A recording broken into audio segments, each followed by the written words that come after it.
Lorsque de tes propres forces, avec ton propre effort, tu veux faire bouger les choses, alors tu vas t'épuiser. Parce qu'en ce moment-là, pour que les choses continuent de bouger, il faut que toi, tu continues de te stresser. Il faut que toi, tu continues d'appliquer l'effort personnel. À un moment donné, ton esprit va s'épuiser. Et c'est ça, tout ce que nous entendons comme des maladies d'épuisement professionnel, des maladies d'épuisement mental, d'épuisement émotionnel et tout le kit. C'est le contrôle mental qui amène tout ça. Parce qu'on a constamment peur.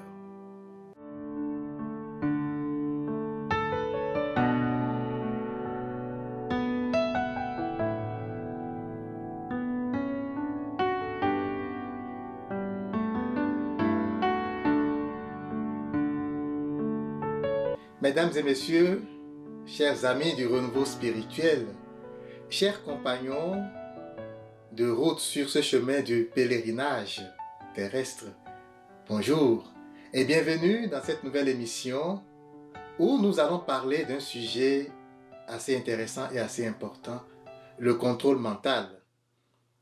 Alors, voyez-vous, la plupart des maîtres spirituels sur cette planète abordent ce sujet du mental et de l'ego. Non pas parce que le mental est négatif ou indésirable, mais parce que le mental est quelque chose, est une sorte d'énergie dont la vocation première est de déstabiliser ou d'amener une sorte de déséquilibre ou de désharmonie. Le mental est une sorte d'énergie qui amène plus de turbulence, plus de mouvement dans ce gouvernement spirituel par lequel nous vivons ici sur cette terre et peut-être même au-delà. Le contrôle mental, c'est un sujet important parce que c'est quelque chose que nous vivons à chaque instant de notre vie. Regardez tout autour de vous, dans les activités quotidiennes. Regardez tout autour de vous, dans les mouvements, dans les va-et-vient des personnes qui vous entourent et dans vos propres mouvements internes. Que de contrôle. Nous voulons tout contrôler. Nous voulons nous assurer du dénouement de toutes les situations. Alors, prévoyons-nous quelque chose pour demain? Il faudrait s'assurer que cela se passe bien. Le ciel s'assombrit-il? Il faudrait s'assurer que la tempête qui s'en vient ne soit pas nuisible pour nous. Un médecin nous prévoit-il une opération, une chirurgie ou une intervention quelconque médicale?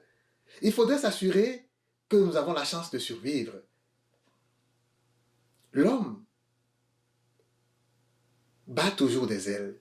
L'homme danse toujours au rythme de cette énergie que nous appelons la peur de l'inconnu, la peur du lendemain, la peur du qu'en dira-t-on, la peur de ci, la peur de ça. Et notre propension à vouloir contrôler tout dans notre vie s'inscrit justement dans ce mouvement de peur. La plupart des gens sur cette terre vont prendre des décisions qui sont basées sur la peur plutôt que sur l'amour. L'amour, c'est la paix.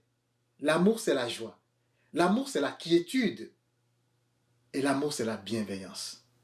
Alors, voyez-vous, lorsque nous sommes dans le contrôle mental, on ne s'en rend pas forcément compte. Mais nous baignons dans des eaux sombres. Et notre esprit est souvent troublé. La question qu'on se pose ici, c'est est-ce qu'on a besoin du contrôle mental? Le tout dépend de votre niveau de conscience.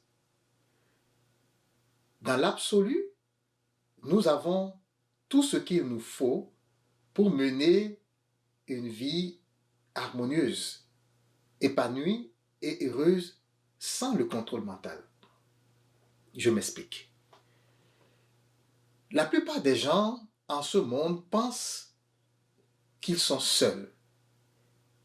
Ils sont envoyés sur cette terre pour passer un un laps de temps à faire des expériences et ils sont laissés à leur propre compte, ils sont délaissés, ils sont tout seuls à vivre. Et ils se disent, mais j'ai des problèmes, personne ne me vient en aide. Mais pensez-vous que nous sommes vraiment seuls ici et que personne ne nous soutient? Regardez simplement le cœur qui bat dans votre poitrine. Ce cœur, organe physique, bat tout seul. Et notre vie physique dépend de ces battements cardiaques. Quand ils s'arrêtent, eh bien, notre vie physique s'arrête.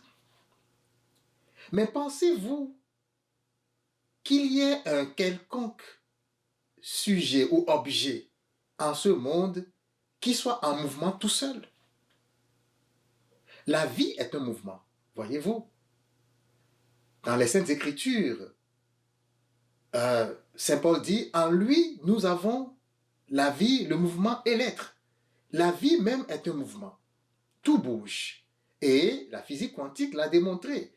Les atomes, les particules subatomiques en mouvement perpétuel. En mouvement perpétuel. Les particules subatomiques en mouvement perpétuel. La vie est un mouvement.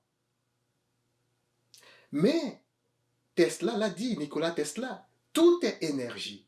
Donc la vie qui est un mouvement est soutenue par l'énergie qu'est la vie. La source, ce que nous appelons Dieu, le créateur de tout ceci, est énergie. Et c'est lui, par le biais de cette énergie qu'il est, qui soutient la vie, le mouvement de la vie.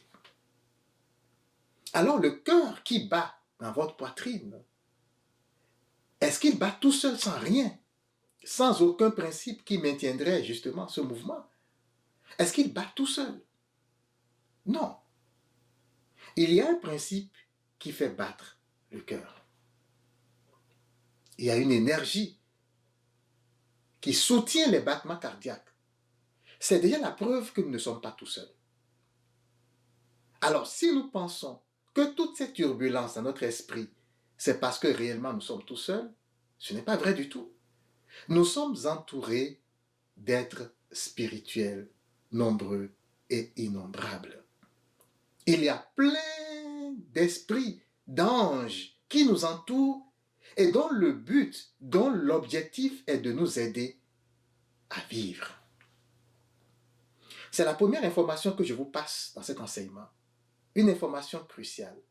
C'est sûr que dans nos religions, on parle souvent d'anges gardiens, mais est-ce qu'on y croit vraiment? Tout au plus, on pense que c'est des êtres qui ont des ailes et qui volent, et puis c'est tout. Mais est-ce qu'on pense réellement que ces guides, ces êtres sont là pour nous guider continuellement et instamment à chaque mouvement? Est-ce que nous pensons que ces êtres sont là-bas et que nous sommes ici et que nous devons prier ces êtres, ces guides, ces anges pour que ceux-ci nous aident? Voilà une ignorance qui nous amène bien de déboires, qui nous conduisent à des situations difficiles à gérer. Dieu est en nous. Et il faut vraiment que cette vérité résonne dans votre être. Il faut vraiment que cette vérité résonne dans chaque cellule de votre corps. Dieu est en toi. Dieu n'est pas ailleurs qu'en toi. Dieu est en toi. Dieu est en chaque chose qui t'entoure. Dieu est partout, omniprésent, omniscient, omnipotent. Et nous devons prendre conscience réellement de cette vérité, chers frères et sœurs. Mais Dieu qui est en nous a un certain nombre de divisions énergétiques. Chaque fréquence énergétique ayant un certain rôle. Nous sommes ici dans ce monde physique pour faire des expériences. Nous faisons partie de Dieu. Mais il y a d'autres entités qui font partie de Dieu et dont le rôle est de nous aider à accomplir cette mission. C'est ces entités qu'on appelle les guides spirituels ou les anges gardiens, peu importe comment vous l'appelez. Et ces gens ou ces êtres sont là pour nous aider. Nous ne sommes pas seuls dans cette vie, chers frères et sœurs. Alors, si vous pensez que nous devons avoir le contrôle absolu de tout ce qui nous entoure parce que nous pensons que nous sommes seuls, cette hypothèse ne tient pas. Avons-nous besoin de contrôler tout ce qui nous entoure? Non. Mais alors, comment vivre? Comment échapper à l'accident? Comment survivre aux bêtes sauvages? Comment faire ci? Comment faire ça? C'est les questions, certainement, que vous vous posez, qui jaillissent dans votre esprit. Alors, c'est important de savoir ceci, chers frères et sœurs. C'est important de savoir que les guides n'attendent que notre go. Ils veulent que nous demandions quelque chose. Ils veulent que nous venions en leur présence pour leur poser des questions. D'ailleurs, ils nous parlent. C'est des gens qui vivent avec nous tout le temps. Dans les Saintes Écritures, quand on dit à Jacob, je serai avec toi partout où tu iras. Je serai toujours avec toi. C'est ce que ça signifie. Il y a ce qu'on appelle notre âme. Et notre âme, il n'y a qu'une toute petite partie qui s'incarne pour vivre ici ces expériences. La plus grande partie est dans le monde spirituel. Et la plus grande partie qu'on appelle le soi supérieur, son rôle c'est de nous aider. Son rôle c'est d'être tout le temps avec nous. En fait, de vivre chaque instant, chaque seconde, chaque tierce de vie, de vivre ça avec nous. C'est son rôle. Mais nous sommes toujours dans le contrôle mental. Et qu'est-ce que le contrôle mental nous apporte comme déboire? La peur, les énergies négatives, le doute. Le contrôle mental nous empêche, vraiment nous empêche d'avoir accès au message de ces guides. Parce que lorsque tu es dans ton mental et que tu fais que des calculs, c'est l'ego qui agit. C'est vrai que ces calculs sont faits sous l'égide de la peur. Et en ce moment-là, qu'est-ce qui arrive? C'est que c'est de tes propres forces. C'est par un effort personnel que alors tu parviens à faire bouger les choses. Mais en physique, on le sait, pour que un objet soit en mouvement, il faut qu'il y ait un principe qui lui applique certaines forces. Et tant que la force est appliquée, dans le vide justement, l'objet sera toujours en mouvement. Mais lorsque la force cesse de s'appliquer à cet objet, l'objet, à un moment donné, peut s'arrêter. Surtout, dans le vide absolu, il va toujours continuer. Mais on sait que notre vie n'est pas du vide absolu. Il y a des frottements. Et les frottements, justement, ce sont ces situations qui viennent en résistance à la vie harmonieuse que nous désirons mener. Lorsque de tes propres forces, avec ton propre effort, tu veux faire bouger les choses, alors tu vas t'épuiser. Parce qu'en ce moment-là, pour que les choses continuent de bouger, il faut que toi, tu continues de te stresser. Il faut que toi, tu continues d'appliquer l'effort personnel. À un moment donné, ton esprit va s'épuiser. Et c'est ça, tout ce que nous entendons comme des maladies d'épuisement professionnel, des maladies d'épuisement mental, épuisement émotionnel et tout le kit. C'est le contrôle mental qui amène tout ça. Parce qu'on a constamment peur. Alors, tout ce que je viens de citer comme symptômes entraîne les maladies. Le cancer, la bipolarité, les maladies de Parkinson, et j'en passe. Toutes ces maladies qu'on appelle incurables viennent justement de là. Le contrôle mental. Et ce n'est pas pour rien que le Christ nous dit, vous ne pouvez pas adorer Dieu et Mammon. C'est quoi Mammon? Mammon, c'est l'entité qui représente toutes les richesses matérielles. C'est l'entité qui représente le monde physique. Si vous vous adonnez à cette entité, que votre ancrage se trouve dans cette entité, ce qui va arriver, chers frères et sœurs, c'est que vous serez toujours dans le mouvement de l'esprit. L'esprit sera toujours en train d'être inquiété parce que